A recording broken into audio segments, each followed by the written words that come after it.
Salut les entrepreneurs, c'est Aurélien Maquin, l'auteur du livre Je gagne ma vie avec mon blog. Dans cette vidéo, je vais vous donner les 7 critères d'un bon business model. Ça vient d'un livre que j'ai lu de Lazy CEO, que j'ai trouvé absolument super. J'ai fait une vidéo, vous pouvez la regarder, qui récapitule un petit peu ce livre, qui explique comment développer son entreprise, comment ne pas être le goulet d'étranglement, comment ne pas être l'homme à tout faire, et au contraire, comment créer une organisation, une entreprise qui va être indépendante de vous et qui va pouvoir grossir avec ou sans vous, mais sans être limité par vous, parce que quand on est un chef d'entreprise, on est bien souvent le propre goulet d'étranglement de son entreprise, puisque tout repose sur nous et on a un temps et une énergie limités. Donc il y a un des trucs qu'il recommande, c'est en fait d'avoir une vision on a un rôle d'architecte en fait quand on est un chef d'entreprise, et en fait l'architecte il va définir la stratégie, le business model de l'entreprise, et on peut totalement changer son business model. Je vais vous donner l'exemple de ma boîte. J'ai totalement changé mon business model il y a un an. Je suis passé en fait d'un business model par abonnement et aujourd'hui je fais plus de 20 000 euros par mois de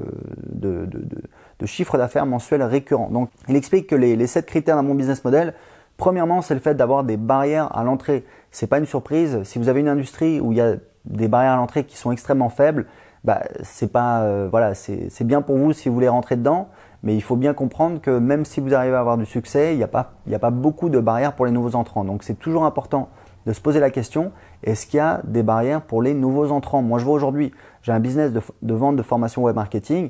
À peu près n'importe qui peut créer un blog, peut publier des vidéos sur YouTube et s'inspirer de mes formations et créer des formations et les vendre. Et aujourd'hui il y a des gens qui font ça. Ils font pas le même volume d'activité que moi, mais c'est quelque chose qui est tout à fait possible. Et c'est entre guillemets un petit inconvénient du business model de mon business de formation web marketing. C'est pour ça, c'est notamment pour ça qu'aujourd'hui, je suis en train de développer une application, parce que je pense que ça va me coûter environ 200 000 euros pour avoir un logiciel qui fonctionne et qui fait tout ce que je veux faire. Et évidemment, tout le monde ne peut pas se permettre de mettre 200 000 euros sur la table. Donc, on a des barrières à l'entrée qui est la technologie, l'investissement pour développer une technologie. Donc ça, c'est le premier critère, c'est les barrières à l'entrée. Le deuxième critère, c'est le fait d'avoir des revenus récurrents. Si vous avez un business qui fait des revenus récurrents, il explique dans le livre qu'en fait, c'est un business qui va valoir plus automatiquement. Pourquoi? Parce que il y a des ventes qui sont réalisées sans qu'on ait besoin d'aller au charbon, d'envoyer des commerciaux. Moi aujourd'hui, c'est ce que j'ai fait. En fait, en un an, j'ai totalement transformé mon business. Avant, il fallait que je fasse des promotions tout le temps. Aujourd'hui, je continue à faire des promotions, mais pour alimenter le système. Et j'ai des abonnements, j'ai des revenus récurrents. Aujourd'hui, je fais 22 000 euros par mois de chiffre d'affaires mensuel récurrent. Ça veut dire que si je veux atteindre 25 000 euros, il suffit que je fasse peut-être une promotion ou deux. Il faut que je vois comment faire plus, mais j'ai déjà 22 000 euros qui sont assurés. Et l'avantage, c'est que, alors on a les désinscriptions, ça diminue, il faut alimenter la machine. Mais l'avantage, c'est que d'un mois sur l'autre, je sais à 10% près exactement combien je vais faire.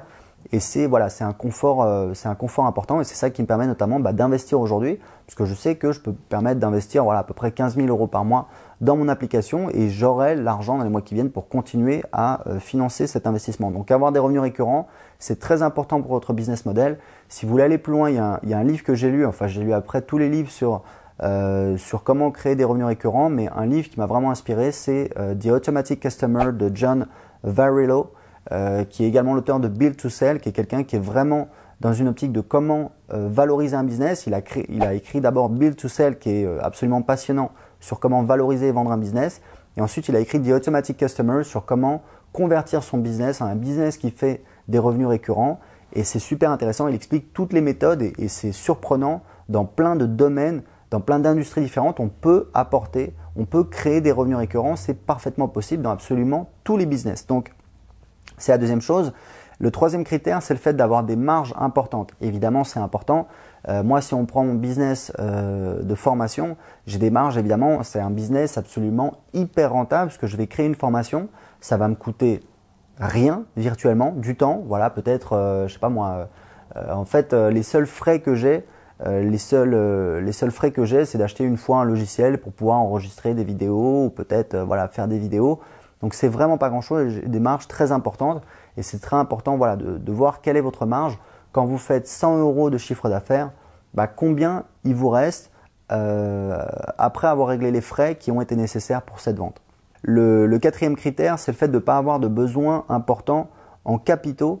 Il y a évidemment des business où on a des besoins très importants en capitaux et du coup ça va un petit peu rendre la mission plus difficile, ça va rendre l'objectif plus difficile à atteindre.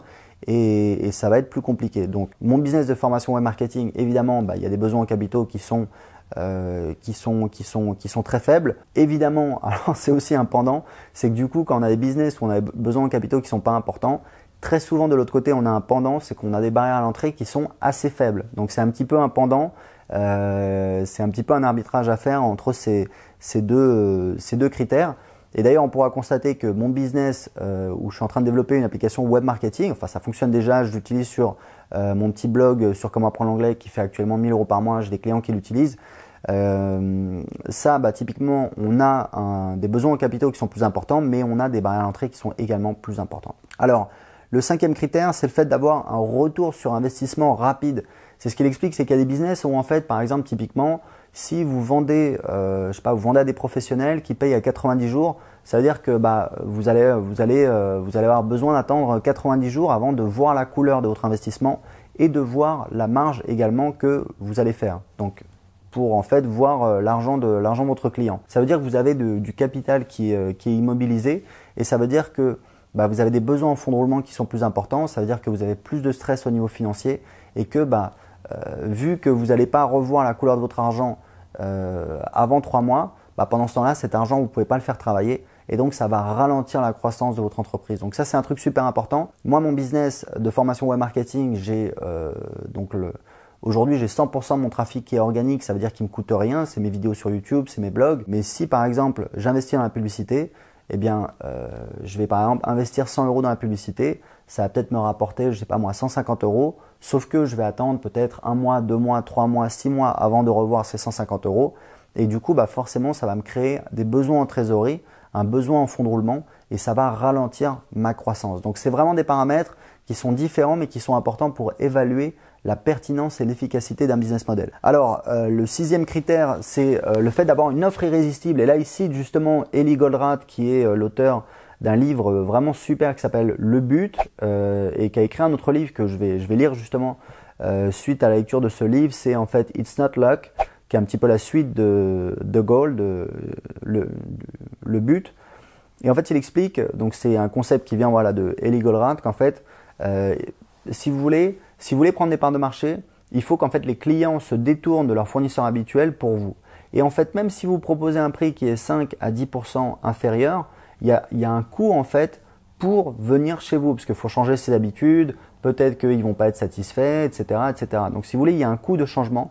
Et en fait, pour vraiment débarquer et prendre des grosses parts de marché, il faut en fait appliquer un concept qui s'appelle l'offre irrésistible, c'est-à-dire qu'il faut proposer un produit qui est 2 fois mieux, un service qui est 2 fois meilleur, ou alors proposer un produit de qualité similaire à un prix 2 fois inférieur. Et le 7e critère pour avoir un bon business model, c'est avoir un business model en fait qui est simple. Il faut essayer de se détourner de la complexité. Je sais que c'est une tentation quand on est entrepreneur de rajouter tel service, tel machin, tel bidule, etc. Et des fois, ça nous détourne vraiment de l'objectif stratégique. Et il faut essayer d'avoir un business qui soit simple à comprendre, simple à optimiser, simple à améliorer, puisque ça va nous permettre en fait de grossir plus rapidement, puisque on se concentre sur un seul truc. Et plus c'est simple, plus on peut se concentrer facilement et plus on va avoir de résultats importants. Donc c'est les 7 critères pour avoir un bon business model. C'est super important si vous voulez aller plus loin. Lisez ce livre de Lazy CEO, c'est vraiment un super livre et il y a toute une section justement détaillée sur les critères d'un bon business model et c'est vraiment super intéressant. Si vous aimez mes vidéos, si vous avez envie de m'encourager, cliquez sur j'aime, c'est super important. Ça coûte rien, c'est écologique, pas de trace carbone. Et voilà, ça me fait plaisir. Donc, cliquez sur j'aime si vous avez aimé cette vidéo. Si vous avez des questions, des commentaires dans les vidéos, dans les commentaires en dessous de cette vidéo comme d'habitude. Et je vous offre mon livre Je gagne ma vie avec mon blog en cadeau. Il coûte 20 € normalement. Vous économisez tout de suite 20 €. Il y a près de 200 commentaires. C'est facile à lire. On apprend des choses. Comment j'ai créé mon business sur Internet. Voilà, j'ai eu plein de retours excellents. Vous pouvez aller voir les commentaires sur Amazon. C'est gratuit, donc vous économisez tout de suite 20 € en cliquant en dessous de cette vidéo et en m'indiquant à quelle adresse email je dois vous envoyer le livre. Tout ce que je vous demande, c'est si vous avez aimé le livre, de penser à laisser un commentaire dessus sur Amazon. Et j'aimerais arriver à 200 commentaires et ça me permettrait de faire connaître mon livre. Donc voilà, donc pour télécharger mon livre tout de suite gratuitement, je gagne ma vie avec mon blog. Cliquez en dessous de cette vidéo et indiquez-moi à quelle adresse email je dois vous envoyer mon livre. À tout de suite, ciao.